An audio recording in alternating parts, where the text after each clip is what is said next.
우리 오늘 함께 나눌 말씀은 출애굽기 15장의 말씀입니다. 출애굽기 15장 22절에서 27절까지 말씀입니다. 우리 한 절씩 교도하겠습니다. 모세가 홍해에서 이스라엘을 인도하며 그들이 나와서 수르 광야로 들어가서 거기서 사흘 길을 행하였으나 물을 얻지 못하고 마라 이르렀더니 그곳 물이 써서 마시지 못하겠으므로 그 이름을 마라라 하였더라. 백성이 모세를 대하여 원망하여 가로되 우리가 무엇을 마실까 하매 모세가 여호와께 부르짖었더니 여호와께서 그에게 한 나무를 지시하시니 그가 물에 던짐에 물이 달아졌더라. 거기서 여호와께서 그들을 위하여 법도와 율례를 정하시고 그들을 시험하실세 가라사대 너희가 너희 하나님 나 여호와의 말을 청종하고 나의 보기에 의를 행하며 내 계명에 귀를 기울이며 내 모든 규례를 지키면 내가 애굽 사람에게 내린 모든 질병의 하나도 너희에게 내리지 아니하리니 나는 너희를 치료하는 여호와임이니라. 그들이 엘림에 이르니 거기 물샘 12과 종려 70주가 있는지라. 거기서 그들이 그 물 곁에 장막을 치니라. 아멘.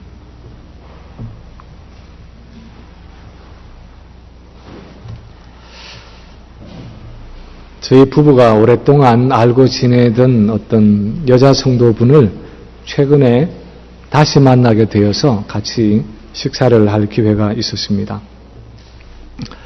아내와 함께 같이 그분과 앉아서 그동안 지냈던 여러 가지 이야기들을 나누던 끝에 그분이 그런 질문을 제게 했습니다. 목사님, 이혼하는 것은 죄인가요? 그렇게 물었습니다. 그렇게 묻는 그분의 이야기를 자세히 들어보니까 이 30년이 넘는 결혼 생활 동안에 아주 처음부터 지옥과 같은 그런 삶을 살아왔다는 사실을 알 수 있었습니다.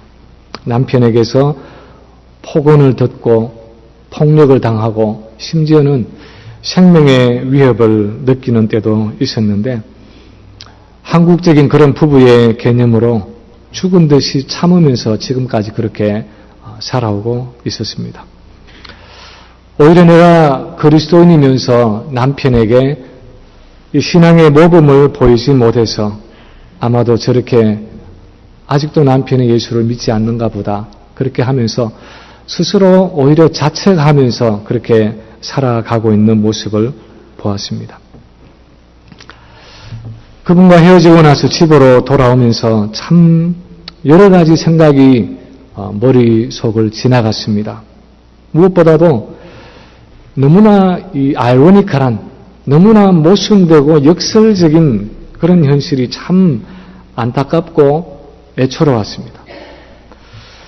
차라리 남편이 없다면 몰라도 남편이 엄연히 있는데도 30년이 넘는 그 결혼 생활에서 부부로서의 사랑을 오손도손 나누면서 그렇게 정답게 살아가 보지도 못하고 오히려 남편 때문에 힘들게 살아가는 그 결혼 생활의 의미가 도대체 뭔가 헤어질 수도 없고 그렇다고 계속 그렇게 살아가기도 힘든 이런 부부 생활의 딜레마는 과연 어떻게 해결해야 하는 것인가? 풀지 못하는 숙제를 받아가지고 온 학생처럼 무거운 마음으로 집에 돌아왔습니다. 그런데 따지고 보면 사실 우리 삶에서 그런 종류의 문제는 이분만이 가지고 있는 일이 아닐 것입니다.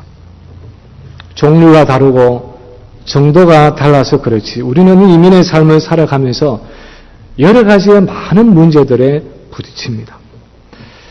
만남이란 것은 사랑과 행복을 위한 것인데 정작 그 만남 때문에 고통과 슬픔을 당하는 경우도 많습니다. 이분처럼 부부의 만남이 그럴 때도 있고 때로는 자녀와의 만남이 그런 아픔을 가져다 주기도 합니다.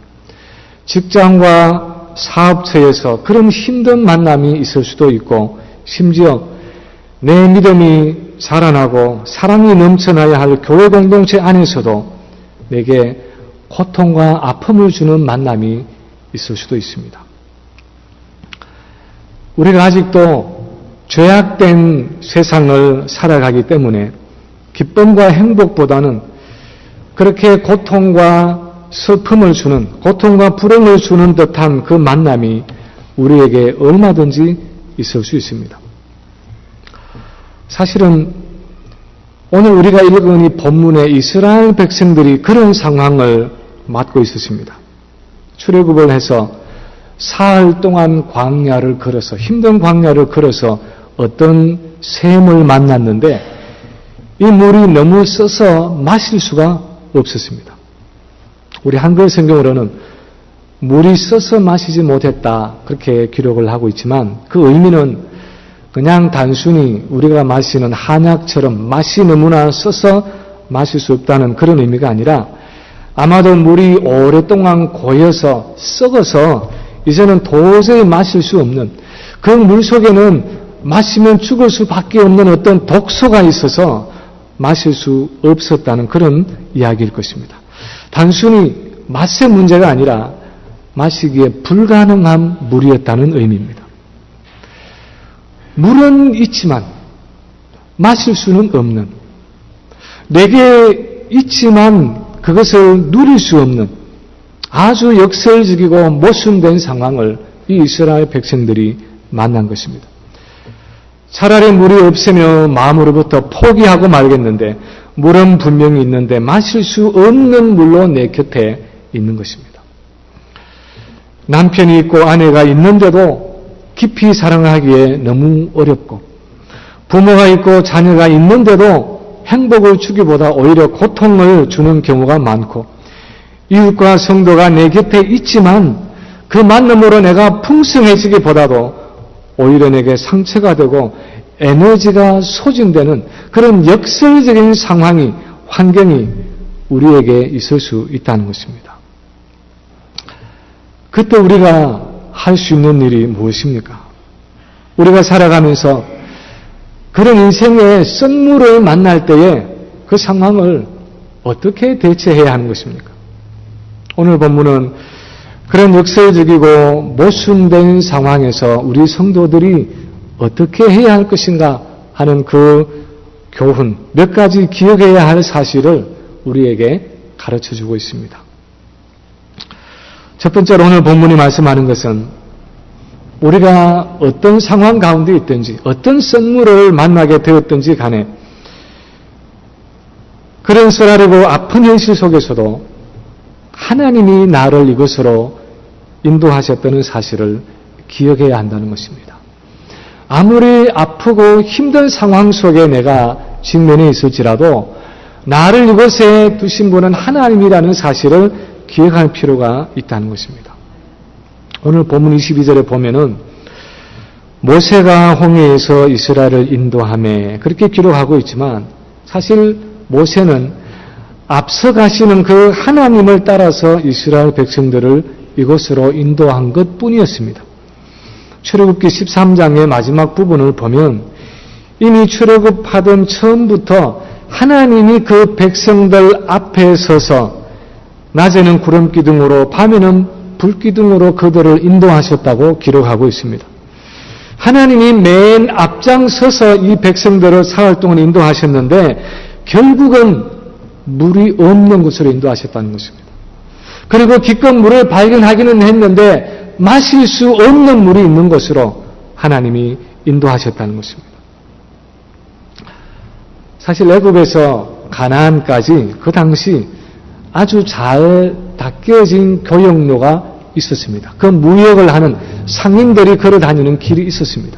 그래서 장정의 걸음으로 한 열흘 부지런히 걸어가면 얼마든지 도착할 수 있는 그런 가까운 거리가 애굽과 가나안의 거리였습니다.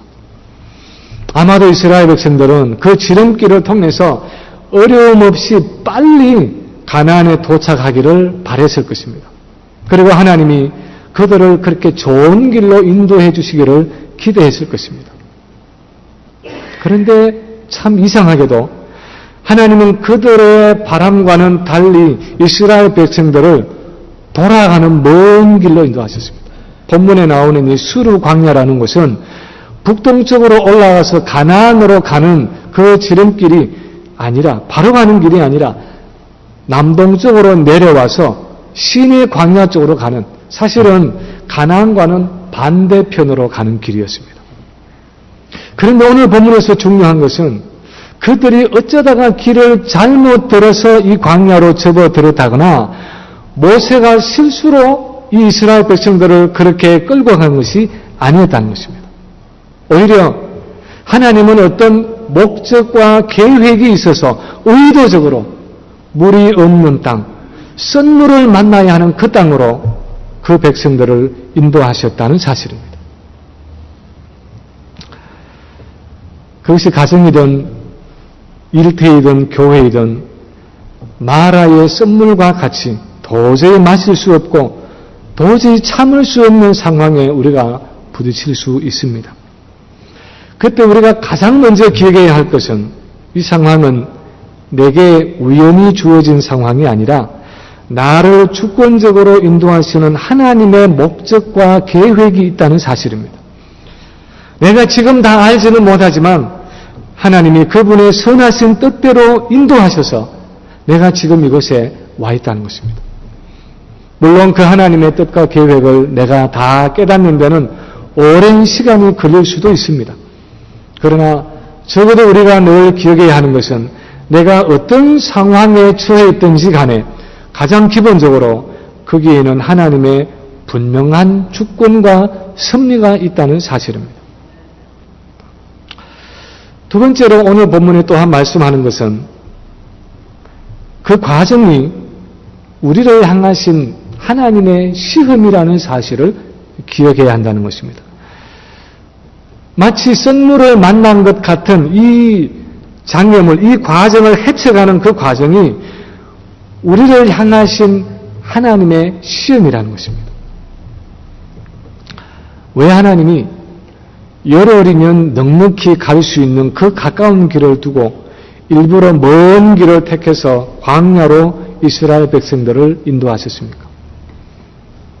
그 직접적인 이유는 출애굽기 13장 17절에 보면 아직 이 이스라엘이 전쟁할 준비가 되어 있지 않았기 때문에 아직은 무슨 대군을 만나서 전투를 치를 만한 그런 훈련을 받은 적도 없고 그런 경험이 없기 때문에 그렇게 지름길로 가는 동안에 블레셋과 전쟁을 하면서 마음을 돌이킬까 두려워서 하나님이 그 길로 인도하시지 않았다고 기록하고 있습니다. 그런데 성경은 하나님이 이 백성들을 광야로 인도하신 또 한 목적을 말씀하고 있습니다. 그것은 아무것도 없는 이 광야의 여정에서 하나님의 예비하심을 보여주시기 위한 목적이었다고 기록하고 있습니다. 눈에 보이지 않는 그 하나님이 광야에서 그 백성들을 어떻게 먹이고 어떻게 입히시는지를 실제로 보여줌으로써 보이지 않지만 그들 가운데 늘 살아계셔서 그들의 필요를 채우시고 공급하시는 그 하나님을 구체적으로 경험하도록 하기 위해서 이 백성들을 일부러 광야로 그렇게 인도해 오셨다는 것입니다. 그래서 그들이 앞으로 들어갈 젖과 꿀이 흐르는 땅 그 가나안에서 그들이 누릴 그 풍요로움, 그들이 농작물이나 가축이나 여러 면에서 풍족하게 누릴 때에 그것이 눈에 보이지 않는다고 해서 그냥 단순히 자기 자신들의 노력으로 얻은 것이 아니라 하나님이 공급해 주시는 것이라는 것을 잊지 않도록 하기 위함이었습니다. 그렇게 이스라엘 백성들이 우상 숭배가 극심했던 그 가나안 땅에 들어갈 때 그런 분명한 믿음을 가지고 하나님의 살아계심과 공급하심에 대한 하나님의 능력에 대한 확신을 가지고 가나안 땅에 들어가기를 원하셨는데 그 믿음이 준비되었는지 아직도 준비되지 않았는지 하나님은 그들을 끊임없이 시험하셨습니다. 그래서 신명기 8장 2절에 보면 모세가 이렇게 기록하고 있습니다. 내 하나님 여호와께서 이 40년 동안에 너로 광야의 길을 걷게 하신 것을 기억하라. 이는 너를 낮추시며 너를 시험하사 내 마음이 어떠한지 그 명령을 지키는지 아니 지키는지 알려 하십니다. 다시 말하면 하나님이 이 이스라엘 백성들을 광야길로 인도하시면서 그들을 지켜보시면서 이 백성들이 진심으로 하나님을 의지하고 신뢰하는지 아니면 입으로만 립서비스로 그렇게 하나님을 섬기고 있는지 알기를 원하셨다는 것입니다. 그래서 물이 없는 곳으로도 인도하시고 양식이 없는 곳으로도 인도하시고 온갖 어려운 한계 상황으로 그들을 인도하시면서 그들이 어떻게 반응하는지를 지켜보셨다는 것입니다. 그들의 믿음이 지금 어느 수준까지 와 있는지를 하나님께서 측정하고 계셨다는 것입니다. 그래서 그런 광야 가운데로 어려운 한계 상황 가운데로 의도적으로 인도해 가셨다는 것입니다. 지난주에 어느 집사님 댁에 신방을 갔는데 예전에 개를 키우던 이야기가 나왔습니다. 키우던 개 이야기를 하면서 개는 일반적으로 고양이에 비해서 참 충직스럽다, 충성스럽다 하는 그런 이야기를 했는데 그 집사님 그런 말씀을 하시더라고요. 목사님, 개는요 때때로 주인한테 얻어맞았는데도 여전히 주인을 배신하지 않고 주인을 따르더라고요. 그런 말씀을 하셨습니다. 어떤 이야기 중간에 나온 이야기입니다. 물론 모든 개가 다 그렇지는 않겠지만 적어도 개에게는 그런 충직스럽고 신실한 면이 있다는 의미일 것입니다. 주인이 마실 물을 주지 않는다고 해서, 주인이 먹을 양식을 주지 않았다고 해서 개가 이빨을 드러내고 으르렁거리면서 주인을 위협하고 안 준다고 주인을 문다면 절대로 충성스러운 개라고 말할 수 없을 것입니다. 그런데 참 아이러니컬하게도 이스라엘 백성들은 어쩌면 이런 개보다도 못할 때가 많았는지 모릅니다. 15장, 16장, 17장 이 출애굽기에 나타나는 이스라엘 백성들의 원망과 불평의 사건을 자세히 살펴보면 마실 물이 없다고 하나님을 원망하고 먹을 양식이 없다고 하나님을 원망하고 17장에 보면은 마실 물이 없다고 불평을 하면서 모세를 돌로 치려고 했습니다. 하나님이 그들 앞에 세우신 그 모세를 마실 물이 없다고 너희가 어째서 우리를 이 광야 가운데 인도해서 우리를 마실 물이 없어 죽게 하느냐 하면서 돌로 치려고 했습니다. 그것은 물과 양식을 주지 않는다고 해서 하나님을 돌로 치려는 것과 사실 다를 바가 없었습니다.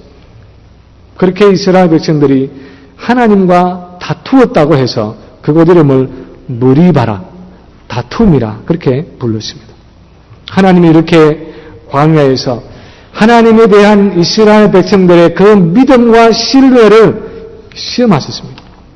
오늘 본문은 그런 의미에서 하나님의 이런 긴 시험의 첫 번째 시작이었습니다. 그들을 공경 가운데 두셔서 하나님의 예비하심을 보여주시고 가르쳐 주신 첫 사건이었습니다. 오늘 본문에서 보는 이 이스라엘 백성들은 물이 없다고 원망하고 불평하면서 하나님의 이 첫 시험에 실패했습니다. 하나님이 원하신 것은 이 상황에 부딪혔을 때 그들이 불평하고 원망하는 것이 아니라 그들의 모든 필요를 채워주시는 그 하나님 앞에 나와서 믿음으로 부르짖기를 원했습니다. 하나님의 존재와 그들 가운데 하나님이 존재하신다는 그 사실과 하나님의 능력을 인정하고 하나님께서 해결해 주시도록 아뢰는 그것을 하나님께서 원하셨습니다. 그런데 그들은 하나님의 존재를 인정하고 나와 기도하기보다는 주어진 상황에 대해서 불평하고 원망하면서 나중에는 하나님이 세우신 그 종 모세를 돌로 치려고 하는 그런 자리까지 나간 것입니다. 이들의 이런 실패에 대해서 나중에 하나님은 이렇게 말씀하셨습니다. 시편 81편에 보면 나는 너를 애굽 땅에서 인도하여 낸 여호와 내 하나님이니 내 입을 넓게 열라 내가 채우리라 하였으나 내 백성이 내 소리를 듣지 아니하며 이스라엘이 나를 원치 아니하였도다. 이스라엘은 이 하나님의 시험에 패스하지 못하고 페일한 것입니다. 그런데도 불구하고 오늘 본문에 보면 하나님은 그들에게 여전히 은혜와 자비를 베푸셔서 이렇게 말씀하십니다. 26절에 보면 우리 한번 26절을 같이 한번 읽겠습니다. 출애굽기 15장 26절 같이 읽습니다. 가라사대 너희가 너희 하나님 나 여호와의 말을 청종하고 나의 보기에 의를 행하며 내 계명에 귀를 기울이며 내 모든 규례를 지키면 내가 애굽 사람에게 내린 모든 질병에 하나도 너희에게 내리지 아니하리니 나는 너희를 치료하는 여호와임이니라. 아멘. 하나님을 믿고 의지하는데 실패한 이 이스라엘을 붙잡고 다시 한번 교훈하시면서 그들이 하나님을 의지하고 하나님의 말씀에 순종하면 하나님께서 그들을 치료하시고 그들에게 필요한 생명을 주시겠다고 그렇게 약속하고 계신 것입니다. 우리가 이 삶을 살아가면서 특히 우리 이민의 삶을 살아가면서 마라의 선물과 같이 도저히 받아들일 수 없는 어떤 현실과 상황에 부딪혔을 때 반드시 기억할 것은 하나님이 우리를 지켜보고 계시다는 사실입니다. 그 상황에서 내가 어떻게 반응하는지 하나님께서 우리를 지켜보고 계신다는 것입니다. 이것을 통해서 하나님을 향한 나의 믿음과 나의 사랑과 나의 헌신과 나의 신뢰를 시험하고 계신다는 것입니다. 정말 하나님이 나와 함께 계신다고 내가 입으로 고백하는 것처럼 실제로 그렇게 인정하고 입을 넓게 열어서 부르짖으며 하나님의 채우심을 간구하는지 아니면 불평하고 원망하면서 그 상황에 함몰되어서 함께 주저앉아 있는지 하나님을 향한 우리의 진정한 믿음이 어떤 것인지 하나님이 우리를 지켜보면서 시험하고 계신다는 것입니다. 이스라엘 백성들은 결국 하나님의 이 시험에 단체로 낙제함으로 40년간이나 광야를 헤매다가 이스라엘 이 여호수아와 갈렙을 제외한 출애굽 1세 모두가 다 안식의 땅 가나안에 들어가지 못하고 광야에서 그들의 삶을 다 마쳤습니다. 그러나 성경에 나오는 인물들이 다 그렇게 실패한 것은 아니었습니다. 예를 들어서 모든 재산과 가축과 자녀와 나중에는 아내까지 잃게 되는 그 욥이 인생의 선물을 만났을 때 어떻게 신실하게 하나님께 반응했는가 하는 그 욥의 모습에 대해서 욥기 1장 22절에 보면 이렇게 기록하고 있습니다. 이 모든 일에 욥이 범죄치 아니하고 하나님을 향하여 어리석게 원망하지 아니하니라. 이 모든 일에 욥이 범죄치 아니하고 하나님을 향하여 어리석게 원망하지 아니했다. 그렇게 기록하고 있습니다. 차라리 하나님을 욕하고 죽어버리라고 말하는 그 아내의 말에 대해서 그대의 말이 어리석은 여자 중 하나와 같도다. 우리가 하나님께 복을 받았은즉 재앙도 받지 아니하겠느냐. 그렇게 하면서 이 모든 일에 욥이 입술로 범죄하지 아니했다. 그렇게 기록하고 있습니다. 우리가 잘 아는 이 요셉의 삶을 보아도 형들의 손에 잡혀서 17살의 나이에 애굽의 노예로 팔려갔습니다. 노예로 팔려간 것만 해도 억울한데 그 보디발의 집에서 그 아내에게서 억울하게 누명을 쓰고 감옥살이를 하면서도 형제들이나 보디발의 아내에게나 하나님을 향해서 불평하고 원망했다는 이야기가 한마디도 없습니다. 오히려 감옥 속에서도 하나님과 동행함으로 하나님이 주시는 형통함을 경험했다고 그렇게 기록하고 있습니다. 나중에 형들을 위로하기를 당신들은 나를 해하려 하였으나 하나님은 그것을 선으로 바꾸사 오늘과 같이 만민의 생명을 구원하게 하시려 하셨나니 당신들은 두려워 마소서. 그렇게 하면서 하나님의 주권을 인정하고 오히려 감사하고 있습니다. 다윗이 자기 아들 압살롬의 반란으로 왕위를 빼앗기고 맨발로 급하게 예루살렘 성을 빠져나와서 도망쳐 나올 때 이 사무엘하 16장에 보면 게라의 아들 시므이가 땅에 티끌을 날리면서 다윗을 저주했습니다. 옆에 있던 이 스루아의 아들 장군 아비새가 왕이시여 내가 가서 저 시므의 목을 쳐버리겠습니다. 그렇게 말했을 때에 다윗이 말립니다. 사무엘하 16장 10절에 보면 다윗이 이렇게 말합니다. 저가 저주하는 것은 여호와께서 저에게 다윗을 저주하라 하시미니 네가 어찌 그리하였느냐 할 자가 누구겠느냐 그렇게 말합니다. 그렇게 억울하고 기막힌 상황에서도 아들이 반란을 일으켜서 아버지의 왕위를 빼앗는 그런 억울한, 그 일만 해도 억울한데 그렇게 쫓겨가는 자기를 향해서 욕하는 그 시므엘을 향해서도 그 기막힌 상황에서도 다윗은 사람을 향해서나 하나님을 향해서 원망하거나 불평했다는 이야기가 없습니다. 그만큼 욥이나 요셉이나 다윗이나 이들은 철저하게 하나님의 주권을 인정하고 그들이 믿는 하나님을 전폭적으로 신뢰했다는 것입니다. 때때로 인생의 썸물을 만나는 우리에게도 하나님을 향한 그런 전폭적인 믿음과 신뢰가 필요하다는 것입니다. 세 번째로는 또한 본문이 말씀하는 것은 예수 그리스도를 의지하고 부르짖을 때 그분이 상황을 치유하고 고치신다는 것입니다. 마라의 썸물과 같은 그런 인생의 위기나 그런 일을 당했을 때에 예수 그리스도를 의지하고 부르짖으면 그분이 우리의 그 썸 상황을 고치고 치유하신다는 사실입니다. 이스라엘 이런 상황 가운데에서 백성들은 모세를 향해서 원망하고 불평함으로 범죄했지만 모세는 그 문제를 가지고 나아가서 하나님께 부르짖었다 그렇게 기록하고 있습니다. 여기서 부르짖었다 하는 표현은 단순히 어떤 소리를 질렀다 하는 의미가 아니라 소리 높여서 간절하게 하나님께 부르짖었다는 기도의 의미입니다. 그랬더니 하나님이 어떤 나무 조각을 지정하셔서 그것을 그 물에 던지게 하셨습니다. 그랬더니 물이 달아졌다. 그렇게 본문이 기록하고 있습니다. 물이 달아졌다는 것은 써서 먹지 못하던 물이 먹을 수 있는 물로 바뀌었다는 것입니다. 원래의 물은 먹을 수 없는 썬물이었습니다. 물이 있기는 했지만 생명을 줄 수 없는 물이었습니다. 죽음의 물이었습니다. 그런데 하나님이 지정하신 그 나무를 물에 던져 넣었을 때에 그 물은 먹을 수 있는 물로 변했습니다. 죽어가는 그들에게 생명을 주는 물이 되었습니다.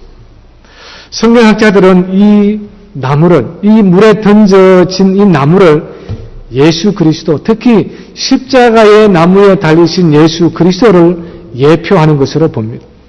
그래서 그리스도의 쓰디 쓴 그 고난의 십자가는 죄로 인해 죽어가는 인류의 삶에 던져졌을 때 그것을 살리고 새롭게 하고 회복하는 능력이 있다는 것입니다. 그래서 육체적으로, 정신적으로, 영적으로 썸물처럼 고통스러운 우리의 삶에 십자가에 달리신 그 예수 그리스도가 들어올 때 우리의 삶이 새로워지고 회복되고 생명이 넘치는 삶이 될 수 있다는 것입니다.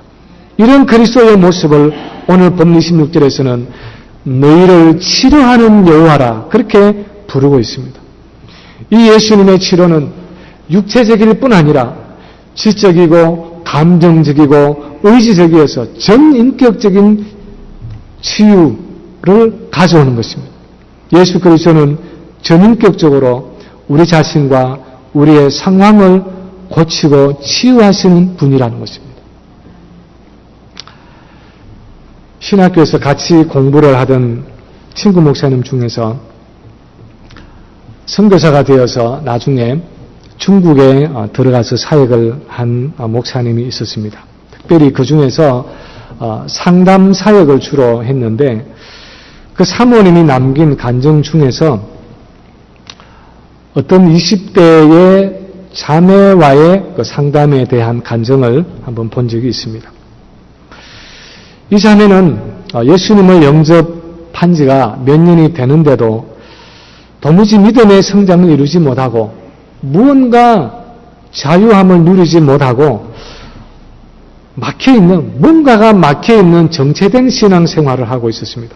그래서 이 사모님이 상담을 하던 중에 이 자매에게 자기 어머니에 대한 이 비련이 분노가 있는 것을 발견했습니다.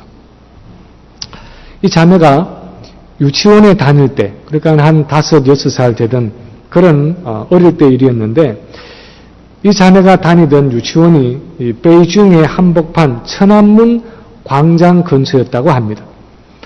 근데 그 유치원은 그냥 거기서 먹고 자고 하는 그런 보딩 스쿨이었기 때문에 엄마나 아빠가 휴일이나 주말이 되어서 데려오지 않는 한은 늘 그 유치원에서 생활하게 되어 있었습니다. 그런 중에 1989년 6월 그 여름에 세상이 뒤집어지던 이 천안문 사건이 터졌습니다. 민주화를 요구하면서 단식을 하던 그 젊은이들과 정부군 사이에 그 치열한 데모로 인해서 한 2달간의 충돌이 있었는데, 그런 힘든 2달간에도 그 자매의 어머니는 그 아이를 데리러 오지 않았습니다. 마침내 6월 초에 한 2달쯤 그렇게 데모를 하면서 대치하다가 6월 초에 정부에서 모든 데모를 반정부 혁명으로 단정하고 무기도 없는 이 시민들을 향해서 이제는 무차별 사격을 발표하면서 천안문 광장은 그야말로 피바다가 되었는데, 그 아이만이 선생님과 홀로 남아서 아직도 그 엄마를 기다리고 있었습니다. 6살 밖에 되지 않은 아이가 엄마를 기다리면서 군인들에 의해서 죽어가는 그 학생들의 비명소리와 피비린내 나는 그 장면들을 그대로 다 목격한 것입니다. 유치원의 다른 아이들은 벌써 오래전에 부모들이 집으로 데려가고 아무도 남아있지 않았습니다. 이 아이와 같이 남아서 부모를 기다리던 그 선생님도 더 이상은 견딜 수가 없어서 이 아이를 데리고 자기 집으로 그렇게 피신을 했습니다. 그렇지만 이 아이의 마음속에는 자신은 엄마에게 버림받은 존재라는 그 깊은 상처를 지울 수가 없었습니다. 그래서 언젠가는 엄마를 찾아서 그 엄마를 죽이고 자기도 죽으리라는 그런 모진 결심을 마음속에 어린 마음에 계속하면서 18년의 그런 쓰라린 세월을 살아온 것입니다. 그런데 그날 이 자매가 자기 마음에 오랫동안 감추어져 있던 그 분노를 고백하면서 이 사모님과 함께 18년 전으로 거슬러가서 자기의 버림받았던 그 과거를 다시 기억하면서 울면서 기도하게 되었는데, 기도 중에 그렇게 버림받았던 자기를 위해서 십자가에서 대신 버림받으심으로 자기를 하나님의 자녀로 삼아주신 그 예수님을 만나게 되었습니다. 그 사랑의 예수님이 그 자매의 마음속에 찾아오시고 그 자매의 마음을 치유해 주셨습니다. 그리고 그날 저녁에 그렇게 오랫동안 함 맺혀 있던 자기 어머니를 용서하게 되었습니다. 자기를 낳아준 어머니를 오히려 감사하고 축복할 수 있게 되었습니다. 그리고 나서 그 자매의 삶이 회복되기 시작했습니다. 기쁨을 되찾고 믿음을 되찾고 마침내 다른 사람을 섬기는 데까지 나갈 수 있는 그런 믿음을 가지게 되었습니다. 우리의 마음속 깊은 곳에는 때로는 나도 알지 못하는 얼마나 많은 종류의 비즈니스가 있는지 모릅니다. 남편을 향해서, 아내를 향해서, 부모를 향해서, 자녀를 향해서, 이웃을 향해서, 성도를 향해서, 그리고 궁극적으로 내게 이런 사람을 주시고 이런 환경을 주신 그 하나님에 대한 분노가 우리에게 있을 수 있습니다. 이런저런 사람들과 일로 인한 여러 상처들이 우리 마음속 깊은 곳에 남아있을 수 있습니다. 그러나 오늘 본문에서 말씀하는 것은 예수 그리스도는 그 모든 우리의 상처들을 치유하시고 우리 인생의 쓴물을 단물로 바꾸어 주시는 분이라는 것입니다.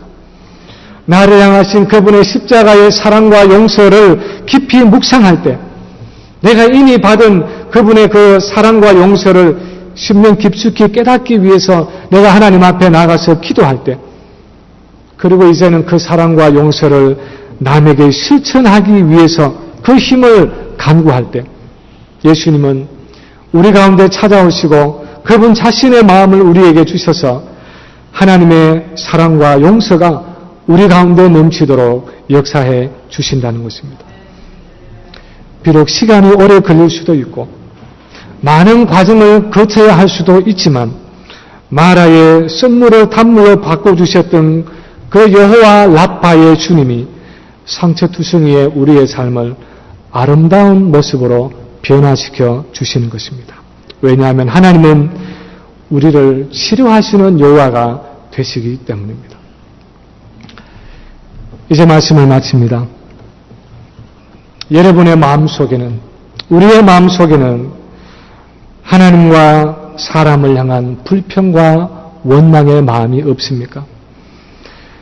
내가 원치 않게 당면해 있는 이 환경과 상황이 마라의 썸물과 같이 내가 삼킬 수도 없고 내가 뱉을 수도 없는 고통과 상처를, 그런 딜레마 가운데 내게 아픔을 주고 있지는 않습니까?